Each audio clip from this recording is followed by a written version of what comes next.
Welcome to dynamic circuit. We're going to test DCP551 vacuum furnace controller. It's originally unable to power on. After we repair, you can see here there is a power on. The keyboard was not working.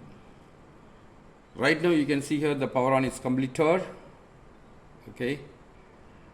Right now we can try the keyboards, whatever the things we can try here. Okay, I'm going to try here the keys. First arrows. Okay, now I'm trying up and down arrows. You can see here the value changes.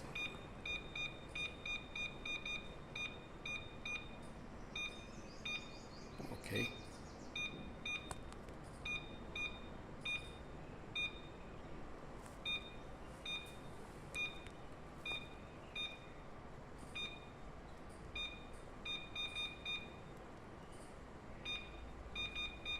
so the key of arrows are working very fine. Now I'm going to test the AM. You can see here AM is here. Right now you can also right. The next one is the PID. Right now you can see here the PID value is showing there. Okay, right now we can see here. So we are this is a PID value changes. Actually, the parameter all loaded from that computer using RS232 or 485. Here, clear.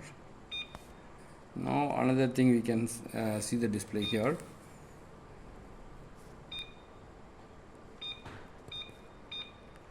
This is actually mode we can change here.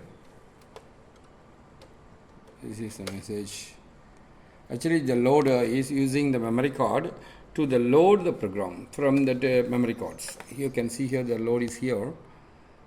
Load and save is here. Load means once we insert the memory card, they can load the program automatically. Okay.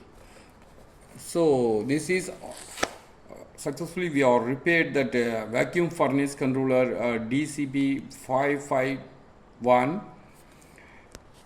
Please visit for your industrial repair solution dynamic circuit. Please subscribe our YouTube channel for future videos. Thank you very much for watching these videos.